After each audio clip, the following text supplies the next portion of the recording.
A brother asked about aliens and what the Bible says about them.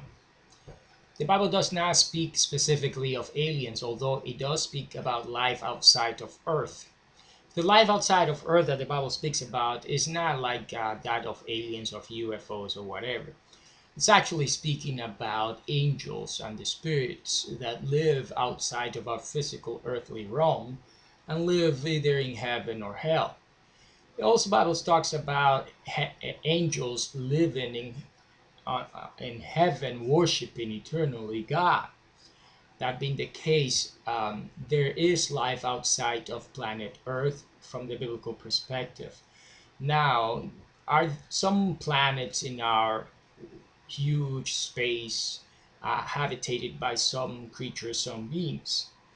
The Bible once again remains silent about this particular point. It does express, though, that in Genesis chapter 1, that the earth was created before the sun and the moon and the stars.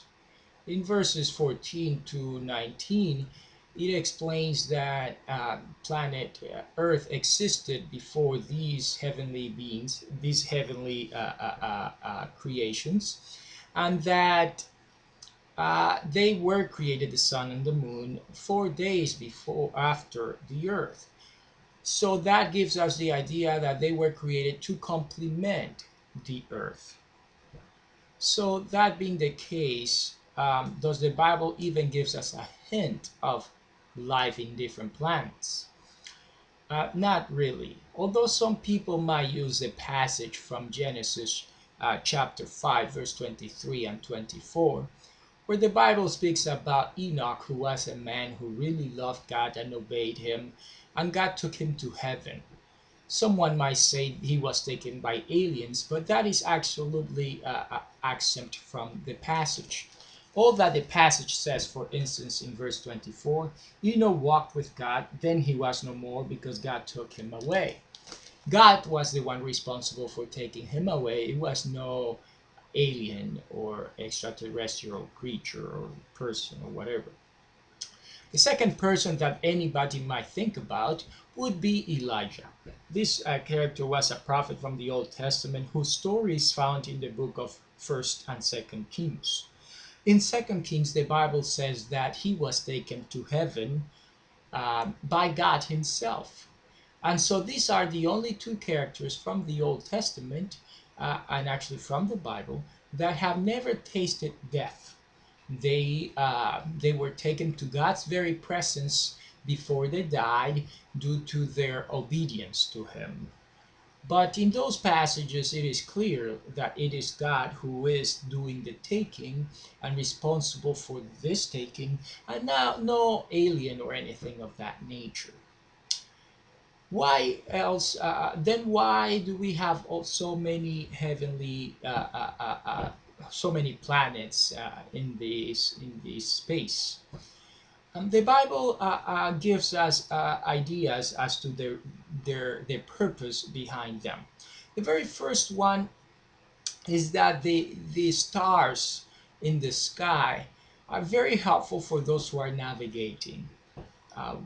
By people, sailors looking up into the sky, or people who live in the desert, they can look at the formations and placement of the stars and find out where they are located or where is north, and by knowing where the sun rises or set, they will be able to know where is the east or west, and so on and so forth. Also, they serve they are very useful for knowing direction, outside of course as illuminate in the night sky. In the book of Psalm chapter 8, the Bible also tells us that chapter 8 verse 3 and 6, the Bible tells us that God created all these heavenly uh, things, planets and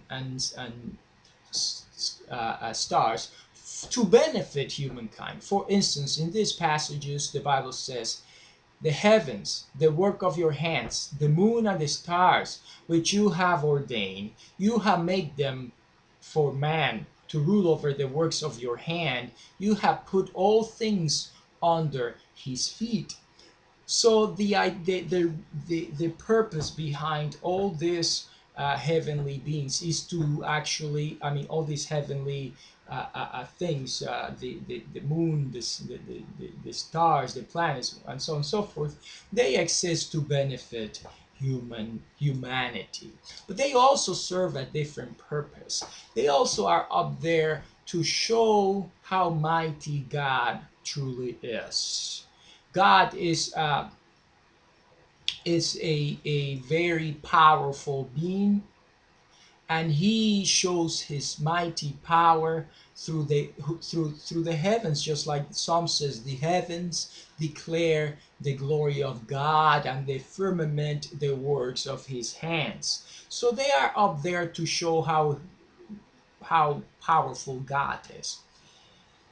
Now, the main reason why I don't believe personally that there is life outside of this planet, and by life I mean human beings or aliens or people living in different planets, even though there are so many, is because of the sacrifice of Jesus.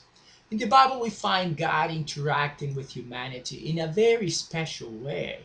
He came, he created us, he came to this world and communicated and interacted with Adam and Eve.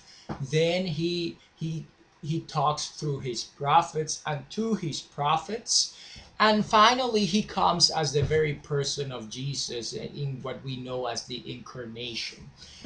That very special interaction between God and us shows that there is some very special interest that God has for us, in us. And so, if there was any other being in another planet, does that also mean that God has to come in the person of Jesus and die for their sins and whatsoever? So for that reason, I also don't think that it is likely there is life in other planets. Now, is there really life in other planets? The truth is, nobody knows, but more likely not. There is no scientific evidence of this fact, first. Second, the Bible is absolutely silent about this matter. And third, the Bible actually points out to the fact that there is not. How so? Well, the purpose of the sky to serve us and to show the glory of God to us, and also the sacrifice of Jesus makes it known that, well, there is something quite special about us.